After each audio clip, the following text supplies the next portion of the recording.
listening to Party Time, My Golf Story with Kevin Walsh and whatever special guest he has today. You can check me out on episode 9 of the podcast. Today I'm wearing Grayson clothes while I'm out practicing because I believe in look good, play good. And follow me on Instagram, Sophia Warren Golf, and hope you enjoy the rest of the show. It's Party Time, My Golf Story, brought to you by Party Drinks. Classically designed golf drinks for golfers by golfers. And the golf real estate pros Gene Walsh and Vince Vizzacaro. For your Southwest Florida real estate needs, check them out at suncoastdreams.com. Now here's your host, Kevin Walsh.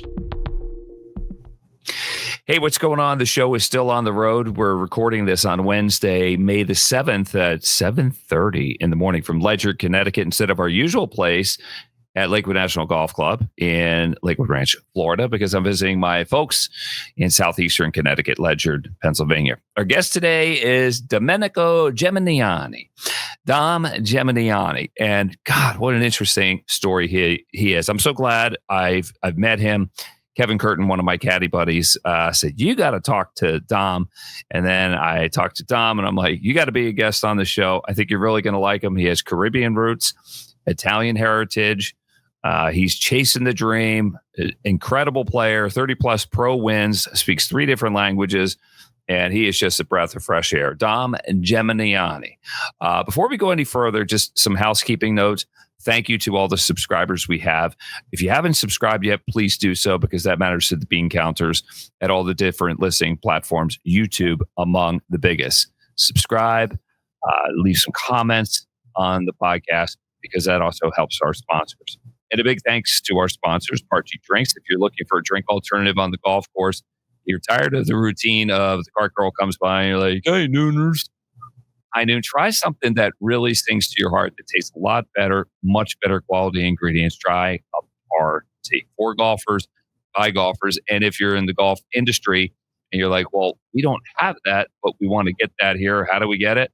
Take a look at this. See down below. Paradise Craft Distributors is the exclusive distributor of Party Drinks across the state of Florida. And if your dream is to live in a golf real estate community like Lakewood National Golf Club, and there's nobody better than the golf real estate pros at suncoastdreams.com. Gene Walsh and Vince Vizzacaro. The market is picking up a little bit of momentum. I know that because I'm married to Gene. If you're looking for a place to buy, there is inventory at Lakewood National Golf Club, the #1 golf community in America. Vince and Gene got you covered. suncoastdreams.com, a division of fine properties in the greater Sarasota area. All right. Enough of the preamble. Let's get the man of the hour, Dom Geminiani. How's it going? Hey, man. I'm really excited to talk to you. The background. Where are you? What's going on? Yeah, well, first of all, it's a pleasure to be on the show. The background. So a friend of mine has a restaurant here, and it's 7:30 in the morning. So he's my roommate, so I didn't want to wake him up. So he gave me the keys to the restaurant, and here I am. Yeah, he's got a beautiful restaurant here in Estero. It's called Zeno Ristorante. And here I am. here you are. Now, Zeno, can I assume that's Italian? I want to get into Italian stuff too. Yes, it is. It's an Italian restaurant here. Great food, great people, great energy, and yeah. Cool. Okay. Well, when I'm in Estero, I'm going to come visit you and support your friend and hopefully play some golf with you. God, I love your name. Dom, I mean, what's your full name and what's the story behind it? Yeah, you said it very well. Domenico Geminiani. So I grew up with my dad, who's Italian. So all my family on my dad's side are Italian, and they live in Italy. And my mom's Caribbean, and so kind of a different mix. And growing up with my father closer to my Italian side, so Domenico Geminiani is basically Dominic Geminiani, Dominic in Italian, Domenico. And tell me, I think I know this. Domenico just means Sunday in Italian. Yeah, Domenica would be Sunday. Okay. Domenico is Dominic, but one letter difference there, but very close to Sunday in Italian. Perfect. I mean, do you love the language? I just love hearing it.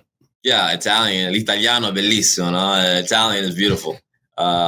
Just very elegant, very smooth, and very blessed, obviously, to be Italian. Proud of it. So.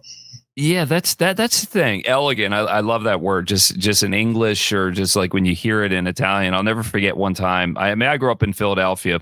A lot of Italians there. All my friends were Italian, and I was in a coffee shop in South Philadelphia, which is the heart of like Little Italy in Philadelphia. And I heard a granddaughter who was probably in her 20s speaking to her grandfather in Italian. And she noticed I was listening. She's like, "Do you speak Italian?" I said, "No, but I just love the language." She's like, "It's beautiful, isn't it?" I mean, Yeah. isn't that just what the essence of it, the elegance of it coming down to it? 100%. Here in Florida, I don't have, all my family live in Italy. So every time I do go to Italy, just enjoy, speaking it, hearing it. I do talk to my family a lot, so I speak in Italian with them. But as I said, a blessing to be Italian, very blessed, fortunate. And every time I do speak it, everyone's like, oh, wow, the language, it's phenomenal. Well, you're an international man of mystery because looking at you and knowing your background, you're like the United Nations and everything. Tell me about being born in the Caribbean and ultimately how you came to America. Yeah, it's kind of funny. Honestly, I don't even know where I'm from, to be honest. Obviously, Italy is who I represent and, what I feel. But I was born in the Caribbean. I was born in Martinique, a French island in the Caribbean. My first 5 years, I lived in St. Lucia. My mom is from St. Lucia. Moved to Florida for tennis, actually, when I was 5. And my brother was a little older, 9, 10, just, tennis, some better schooling and whatnot, to live the American dream. And yeah, we moved here when I was 5, and my brother switched to golf. He just, one day just decided, hey, let's play golf. And I just kind of followed him, but we did move here for tennis. And yeah, it's time is flying, but what a beautiful journey. Well, tell me about the tennis part. Where were you? Were you at the Nick Bollettieri Tennis Academy before it became IMG? Yeah, so my brother had a scholarship there at the Bollettieri Academy for about 6-7 months, and so we moved to Bradenton, Florida. Went to school there, and basically grew up in Bradenton. Lived there probably for 17 years before moving to Orlando for a couple of years. Then ultimately moved down here in Estero, and in between lived in Italy for 3 years as well. So. Well, the golf when it came, so you were just kind of little kid brother tagging along with your brother, but you got good really fast. Like, when was the first time you had a golf club in your hand, and how quickly were you, say, breaking par? Yeah, so honestly, a blessing and very fortunate, very blessed with that. So I started playing tennis, when I was a kid, maybe 2, 3, crawling around with the tennis racket. But on occasion in the islands, we would go to the driving range. So when I moved here to Florida, we'd go on occasion to the driving range 5, 6, 7 years old. But I officially switched when I was 8 years old. And I remember my first tournament, obviously from the advanced tees, but my first tournament, I came in third, 6 holes, got rained out. Man, beautiful memories. Unbelievable. Second tournament, I ended up winning. Obviously advanced tees. I'm not sure what I shot, maybe even or 1 over, 1 under, something like that. But definitely blessed with the hand-eye coordination of tennis, which is amazing. And then it just came very natural, I don't want to say easy because that sounds a little cocky, but definitely blessed. It just, yeah. The more I played, the tougher I got. you don't have to be cocky about it. I'll just say you're a natural at it, and the fact that you play tennis, I find so many similarities between golf and tennis. I wonder if you do, because I notice when I see people struggling with golf and I'm on their bag as a caddy, if I ask them if they've played tennis and they do, then I could talk to them like, you hit a golf ball just like you hit a tennis ball. You don't hit at it and stop at it. You hit through it. There's a release. Is that a road that you go down? I mean, there are so many similarities. I'm kind of going to throw a curveball in here, and this is for later on, maybe storytelling later on, but I do play pickleball now, and I play a lot of tournaments, pro tournaments, and there's so many similarities. I love it because the mental side too, just staying calm. Pickleball gets a little bit more intense than golf. Golf, you play against yourself. Pickle, at a high level, it's 2v2, or if you play singles, 1v1. So, it gets pretty intense. They're winning points and the come-ons and the just controlling your emotions, being in the mode. There's so many similarities in that sense. And then the hand-eye coordination, as you said, hitting through the ball. There's there's so many similarities technique wise, fading, which is the slice and pickle, or the topspin forehand is like a draw with the driver. There's so many similarities, and the same with tennis as well. So a lot of similarities, and, blessed with being able to play tennis when I was younger and translating to golf. Well, pickleball is golf light. And at some point, people are coming to Florida, those that are retiring here and looking for something. I mean, everybody comes for the golf. We know that. But now you must have the pickleball, because that's like a community in and of itself. Such a cool game. I love it. Haven't tried it. I mean, I've watched it. I know I'll love it. I will play it at some point. Amazing. But you turned pro at what age, and how quickly did you really start getting into the business, so to speak, of pro golf? Well, I got in it really quick. I turned pro really young, 15. I played my first 3 years on the Challenge Tour in Europe, which is the tour just below the European Tour. And it started off pretty good, talent-wise. And even mentally, I thought I was ready, which I think I was. But I just started kind of playing poorly, maybe end of the first season, second season. And that's one thing in golf, is that when things are going well, everything's great. But once you start kind of losing it, that's where you have to have a little bit of experience. And, but yeah, turned pro 15 and played my first 3 years in Challenge Tour, and just been grinding ever since. What a journey. Unbelievable. Well, tell me about that. Just like from a logistics standpoint, how does one at the age of 15 travel around Europe, get hotel rooms? I mean, you probably didn't even have a driver's license. I mean, just little things that the rest of us take for granted. When you're a young pro, you can't do it. How does it work?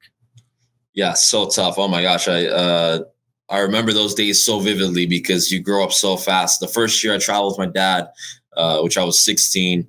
And then the second year, traveled by myself, which I was 17 years old. Obviously checking in hotels and stuff. I was rooming most of the tournaments with other guys playing, other Italians. But man, it was so you grew up so fast, because you're going from country to country. It's not like you're just driving to different state and stuff. I mean, you're going from different languages, from Spain to Finland to France and I didn't have the experiences I had now. I mean, it was the first time traveling by myself, and yeah, life kicked me in the butt. And, but you have to learn, you have to be humble, you have to learn and keep moving forward. And that's how you get better, whether it's golf, whether it's life, whether it's everything. Dom Geminiani, I messed it up. Dang, I was doing Geminiani is our guest. Is our guest here on Party Time, My Golf Story, brought to you by Party Drinks. Great drink alternative. If you're looking for something different on the golf course, try Party. And the Golf Real Estate Pros at suncoastdreams.com, a division of Fine Properties. Gene Walsh and Vince Visicaro. If you're looking for a place on a golf course like Lakewood National Golf Club, nobody better than Gene and Vince to help you out. So, Dom, the struggles. Tell me this, as the young whippersnapper on the Challenge Tour, some of the other tours, because you're still young. How old are you now? I'm 29, but I feel like I'm 42. So, but I am 29. I get it, because it started so early. Were other players helpful to you, or they're like, hey, kid, no help here. You're a pro now. It's welcome to the bigs. What was it like? Yeah, a mixture of both, to be honest. The first year, obviously traveling with Italians helped, and they gave me, they helped me out a bit. But there's obviously, just in general, and that's just life. There's going to be jealousy, and there's going to be maybe people that make your life tough. Looking back at it now, I wouldn't change anything, because man, it builds character, it builds character. But yeah, a mixture of both, because there's definitely some people who, are a little jealous, which is normal, I guess. and yeah, you go from it, but it's so, I can't even explain in words how tough it is, especially when things are not going well. 17 different country, traveling by yourself, getting burned out, because at the time, all I knew was just practice. And so like 24/7 practice, just burned out, and golf sometimes is like you practice a lot and the results are not showing. And man, it's so tough. But as I said, that grew me to the person I am today, just how to handle different emotions and stuff. That's probably thanks to those days. Well, tell me this. You opened the door, you made yourself vulnerable. I appreciate that. I appreciate the candor, but Did you ever have a round where, I mean, you didn't quit and walk off the golf course, but maybe mentally you did that and you knew you were completely lost and maybe panicking? Sure. Help me out with that. Yeah, I'll tell you what. The third year of the Challenge Tour was probably the toughest year, because that's when I, off the tee, I was kind of hitting it all over, short game, everything. And I didn't have the experience of now, like the mental side of it and everything, because from up until like 16, 17, I never struggled. Everything was going so smooth. So I didn't have to like, oh, okay, this is what I should do to bring it back, So I was just kind of like in shock, like, oh my God, like I'm hitting it all over the place. Just lost the confidence because you're hitting it all over. And then the last year Challenge Tour, I'm telling you, it was so tough because you're on the tee, you have no idea where it's going. Obviously you're playing with great players. So it can be obviously embarrassing and loss of confidence, kind of shocked because like it's the first time, like you have no idea what's going on. And I played the Italian Open, I think that year, played the Italian Open, and just hit it all over the place, played with some great players, in front of my home crowd, which they have high expectations, as they should, and hit it all over the map. And that was terrible.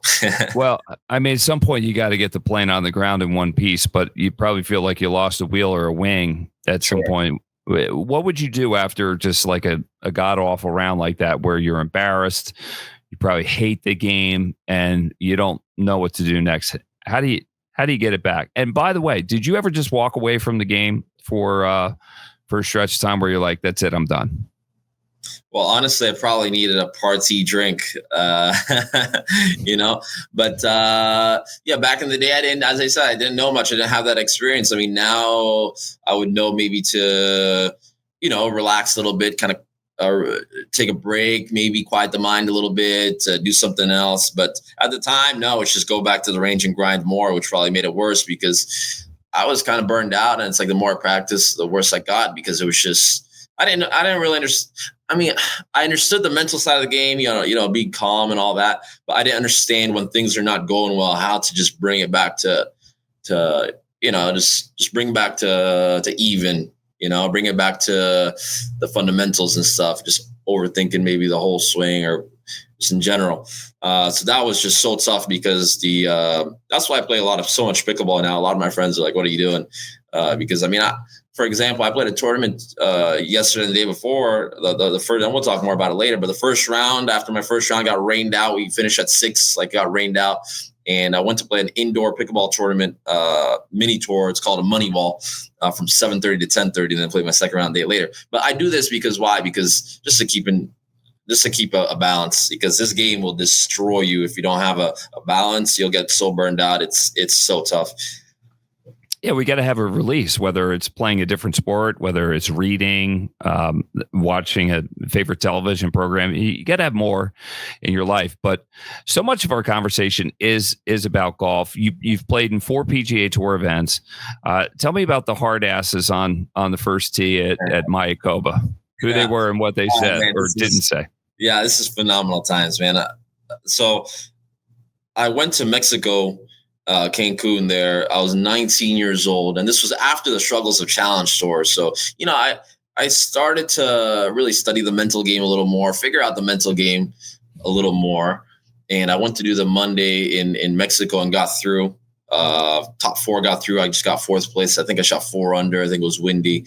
And went to play my first PGA Tour event. And I tell you what, that's my dream, because I played some European Tour events, which is great, but this is a PGA Tour. This is top of the top. This is Tiger. This is, Rory, but this is top of the top. And, I'd study the mental game a little bit. So my main thing was, I wanted to play confident, be myself, and not look up to anyone. Well, I showed up, this is even before I showed up the first day. I think it was like Monday or Tuesday, and I showed up to the golf course and I had my travel bag, and I had my travel golf bag as well, and I went straight to the clubhouse, to the pro shop. And I remember seeing a couple players, and they were like looking at me, kind of like shaking their head, and I was like, in my mind, I was like, well, welcome to the tour, you know? And this is the funniest thing. I went to go play a practice round, and I just had a local caddy. I didn't have cash at the time. And a local guy there at the Monday was like, oh, let me caddy for you. I was like, sure, I don't have a lot of cash, but, you know, we'll figure something out. And so I had a local caddy. I had I think Adidas shoes, Callaway hat at the time, like everything different. I don't even know what I was doing. So I go to the first tee, and there were 5 guys. I think at the time it was maybe Duffner, Pat Perez, Jason Gore, and they were in 5. So I figured, I didn't know if it was 2 groups or if they were just going to play in 5. So, you know, with my mentality at the time, I was like, okay, I'm be confident. So I went up there and I asked, I was like, are you guys in 5 or are you guys 2 groups? And they didn't turn around. They ignored you. Oh man, that is such a pro move. Well, they didn't turn around. Understandably, they see this kid come up. They're like, who is this? You know, what are we talking about? And from my challenge tour experience, I was like, no, you gotta stand your ground. Like, you gotta. So I asked again a little louder, like, so are you guys in 5? Are you guys? They turned around and they looked at me for a second. I was like, this is my face. Like, I have a local caddy. I don't have a staff. I have a little stand back.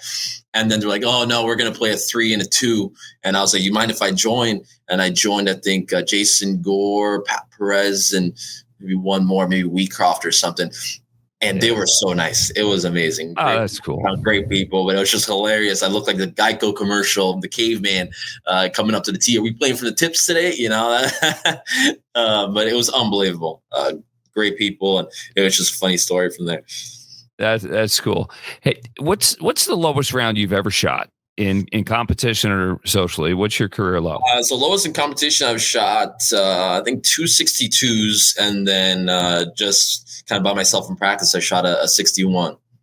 Mm-hmm. What's that like coming down knowing you have a good round going, and are you firing on all cylinders, or do you get to a point where you're trying to protect a good one? I'm always curious about that. Sure. Like, that's the one battle between, in pro golf, is that you can't, you can be 5, 6, 7 under. You can't start protecting and playing fearful, which is not easy to do because you want to, shoot a good round.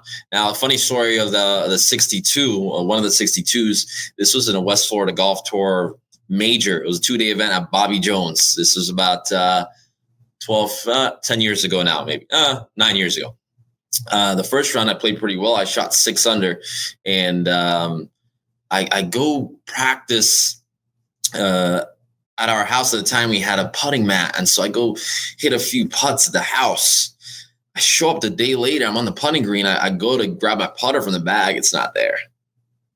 I left it at home. I'm like, oh my gosh, what are we doing here? And so I go inside, and I think there was Terry Hansen at the time who was involved with the tour, and he had a 2-ball blade, I think it was. And he was like, you can use it, for the round. And I was just like, well, first of all, thank you. But in my mind, I was like kind of embarrassed. I'm like, I'm a pro golfer here, leave my putter around. So I go out there and I start holing putts left and right. I'm like, this is a nice putter, man. And just kept on rolling. And next thing you know, I shot 10 under par. And I went to Terry. I was like, I'm going to have to use it tomorrow if I can. Yeah. And I used it the next day and ended up winning the event. And yeah, it was crazy, just showing up to the putting green after shooting. And it was a 3-day event. Excuse me if I said 2 before, but just showing up to the putting green just without the putter after the day before shooting 6 under. I was just like, this is a movie. Do you still have that putter, Dom? Well, I gave it to him back after a couple months. Oh, you did? Okay. But he let you have it. Like, he did for a couple months. So thank you, Terry. Got it. That, no, won't forget that moment. Sort of the semi-permanent loan. Now, if I'm like fishing in your staff bag and I see a putter and I need it, you're going to let me have it. Exactly. On the presumption that, like, if I have something that you need, you're going to take it from my bag. And sometimes they work their way back, but not always. Sure. Now, well, I don't know if everyone would do that, but Terry is a great guy, and he let me use it for a couple months. But yeah, I would too, but I'm sure there's guys out there that probably won't. So that's 50-50 there. God, when I was playing, I think I had like 17 or 18 putters. This was back when they only cost $55, not $350. And same thing. And I think I'm down to 4. So it hasn't really worked in my favor that way, like the putters coming back. But maybe I'm hanging out with the wrong people, Dom. I got to hang out with. Well, I don't want to say that. No, you can say that. So what's the biggest putt you ever had with something riding on it, either to keep status, big money putt, take me there, and what were you feeling? Well, I'll tell you what, probably 3 years ago now, man, time is flying. 3 years ago now, I played first stage actually near here, like 15 minutes from here, Crown Colony. And I was playing pretty solid right on the number there after 3 rounds, and I had a solid front 9, maybe 2 or 3 under the last day. And this is first stage of Q School, Corn Ferry Q School. And on 12, I blocked a tee shot and made doubles, so kind of went right back on the number. And on the last hole, it's a par 5, and I hit a good tee shot, and I kind of pulled my second shot just left of the green in the bunker, short-sighted. Not a great miss for pros, and even for amateurs, you don't want to be short-sighted. And I hit a great bunker shot, but I left it like 15 feet. And in my mind, I knew I had to make it because I didn't know the number. But, playing golf for a long time, you have that gut feeling. You just know what the number is. I don't know why, I don't know how, but you know what the number is. I knew I had to make it. I just knew it. And pressure putt, obviously, because at the time, even now, but at the time, I didn't have a lot of cash. Q School is $5,500. Like, you don't want to miss first stage. It's just, I don't know.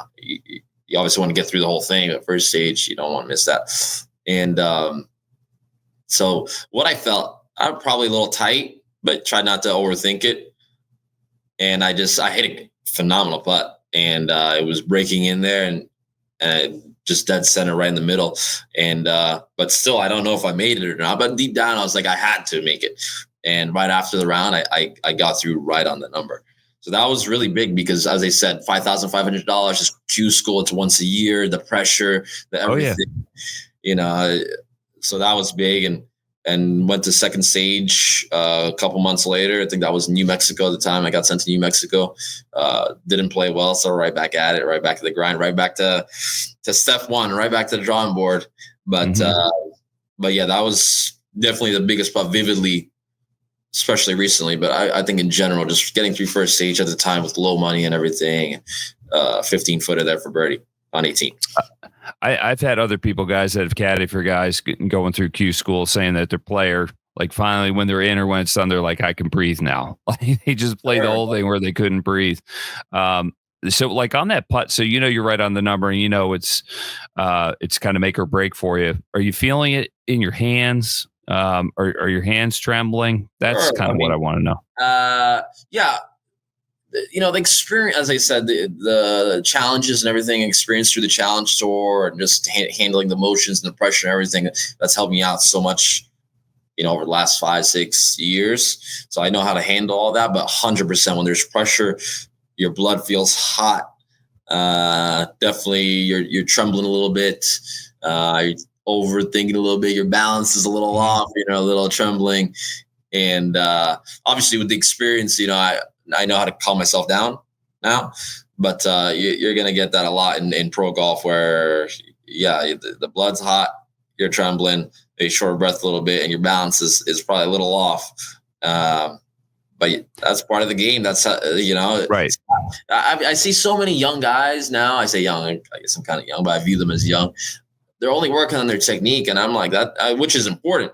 But I'm like, that's 50% of the game. You can have the best technique in the world if you don't know how to handle your emotions, if you don't know how to handle the pressure, if you don't know how to handle expectations, if you don't know how to deal with losses, because you can do all that and don't know how to deal with losses, and you're going to get burned out and angry and you're going to quit.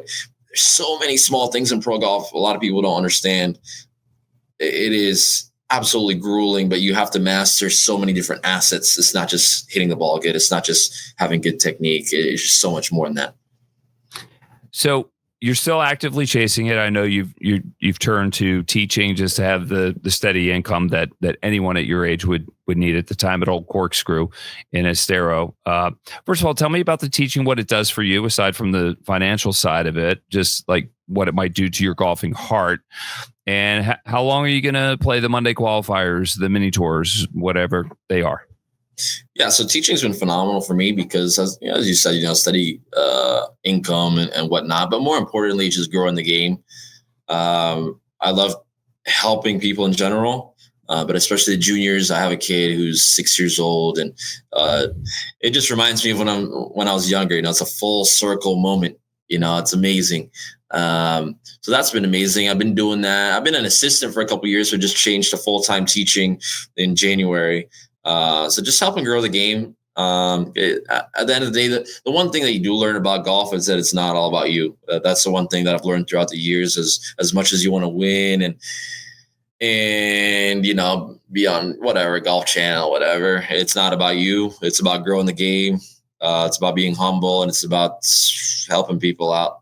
And that's what teaching has helped me. I can share my knowledge, share my experiences, share the mental game, whatever, juniors, older people, whatever, any age. So that's been amazing. I'm in the PGA now, not the PGA Tour, PGA. So PGA is basically the head pros, assistant pros, teaching and whatnot. So playing a lot of those events. I'm playing some Monday qualifiers as well. How long am I going to chase it? Till I die. Oh, yeah. I don't know. Probably forever is my guess. Well, hopefully I'll make it before then, but still chasing it, even when I am quote unquote on tour or whatever, I'm still quote unquote chasing it, trying to get better. Man, that competitive spirit is within you. Hey, Dom, tell me a good golf story. You told me the good one about the Mayakoba, the Monday qualifier, the guys giving you the cold shoulder and then warming up to you and everything else. What else you got? What's a go-to that you can tell over a six-pack, a party, or something else that always gets a laugh or a wow? Sure. Well, this is kind of a golf / pickleball story because, as I said, I started playing pickleball like 5 years ago. A friend of mine told me to come join them in a pickleball game. I was like, that sounds outrageous. That just does not sound like a fun time. I had no idea what pickleball was. And then when I showed up, it looked very similar to tennis. And I was like, well, I'm going to like this. And so I started playing a lot of pickleball tournaments. But I was kind of keeping a low profile because that's the one thing you do learn in the playing pro golf and stuff is that you don't want to be too up and down. You don't want to start like showing off and so you just want to kind of be steady. So I just wanted to do my thing. And so I was playing pickleball tournaments and golf tournaments, but a lot of people didn't know at the time. Now everyone kind of knows. But so I started playing some pickleball events, and it was funny because I did the Monday qualifier of a tournament in Miami, a PGA Latin American event. It was in Weston Hills. And some of the people were starting to rumors starting to go around because some of the pickleball players were starting knew some golfers and some golfers knew some pickleballers and my name started to pop up oh, there's this guy, he plays some golf. And they're like, oh, what's his name? Domenico Geminiani. And they're like, some golf, that's what he does. And the pickleballers were like, no, I thought he played pro pickle, And so it was just funny. And so I went to do the Monday qualifier there at Weston Hills. And I was supposed to actually drive to Alabama for a pickleball tournament, right after. And I ended up getting through, which, I think I shot 7 or 8 under, played phenomenal. I had no expectation because the day before I just played pickle. Because at the time I was just burned out from golf. I just only played pickle, and I was just amazing. And it was just kind of funny because months later and even a year later, whatnot, I'll go play a lot of pickleball tournaments, and they did not know that I played golf. They thought I was just full-time practicing at night and stuff because these are pro events and whatnot. And I have the tennis background and I play a lot of pickle at night, but it was just a look on their faces, they'll follow me on Instagram and stuff. It was like, you play golf? Well, you're going in and out of character. I mean, it's easy for you, but yes, they can't wrap their heads around it because they probably think that each sport requires such a particular concentrated focus. But you're good enough at both that you can do once you're in pickle, you're full pickleball guy. 100%. Golf. I tell you what, as I said before, it's like two completely different personas because golf is more you're playing against yourself. It's more patience, and pickle is as well. But pickle can get intense, meaning I keep relatively even keel, but I play against some pros, most pros that get very intense. You're going to get some come-ons, you're going to get some stare downs. and you have to handle that. That's more tennis. There's a lot of college tennis players getting into the game, and so it gets pretty chippy. I don't like getting into chippiness. I'm very even keel. I'm very chill. Oh, come on. No, get chippy. But you have to learn how to stir it up, Dom. Yeah, exactly. You have to learn how to deal with that. And that's helped with my golf game. Why? Because you have to learn how to deal with adversity, right? And, hopefully I do get on the PGA Tour, and that'll be great practice at the PGA Tour, because I'm sure there's going to be some people in the crowd maybe saying some stuff, and you have to learn how to block it out or just not let it affect you. And Pickle is the epitome of that, because it's just 2v2. Boom. It's not like I'm playing against 140 guys. I have to play great. No, I have to beat you right now. Oh, yeah. Right. So if you play poorly and I play okay, I still win the match, on to the next. So that's helped me out phenomenally. Just keeping a balance, and the competitive side is incredible. So. Well, the two different characters going from one to another, I just thought it just popped in my head. It's like a police dog. The thing is like all business on the job when the vest is on. Then it gets home, and it's the family pet. Kids are riding it and playing 100%. With its eyeballs and teeth. All right. 100%. Two different personas, as I said, a lot of people didn't know that I was either, the pickleballers didn't know I was a golfer. And how would they? Right. But now they do, because, rumors got around, and, I've, posted some on social media. And, I've seen people in regular jobs when I worked in broadcasting. They look like two totally different people on TV. And then when I got them socially, they're extremely intense on the job. And then away from it, it's just, I didn't even recognize them. Just like their attitude and their lightness would just change their appearance so much. Hey, Dom, so we're winding down here. We're about 35 minutes in. If you had one tip to give to anybody in golf that you knew would help anybody, good player, amateur player, whatever, what would it be? Number one, have fun, enjoy the game. And number two, stick to the fundamentals. Because it's so easy to overcomplicate the game. And golf is unique in that sense, is that you can think about so many different things. You don't want to start overthinking. One, keep enjoying it, even the bad rounds. Enjoy the bad rounds, because you can learn from them, and then go practice it on the range. And then when you go play, don't overthink it. But just focus on the fundamentals if you want a technical thing, and then the mental side, enjoy the game, because you're going to get some good. And no matter how much you practice, you're going to get some bad. And you just have to enjoy it. I like that. It's simple and it's profound. Keep it simple, stupid. The KISS method. You're not the first to say that, but just hearing you say it based on the level of play that you've had, I'm going to work on that. I'm going to take the ass kicking this game gives me, and I'm going to enjoy it. Or at least I'm going to try. And if I can't, it's amazing. It's as I said, it's been a long journey for me. I mean, since I first turned pro, what is it, 14 years now? I feel like I've been through thick and thin, but as I said, if you're humble enough and you learn, it builds character, and we're going to keep moving forward. Love it. Dom, really appreciate the time. I wish you nothing but success on the pickleball circuit and also golf. I'm cheering for you. You've had great success, and I think some of your best success is just around the corner if you keep believing. All right. Thank you, Kevin. A pleasure to be on the show. I'm going to go enjoy myself a party drink right now.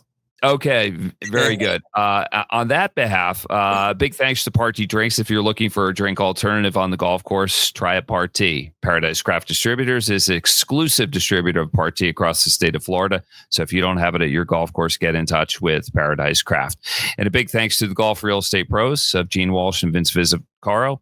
SuncoastDreams.com, a division of fine properties in the greater Sarasota area, based at Lakewood National Golf Club, the best golf community in America.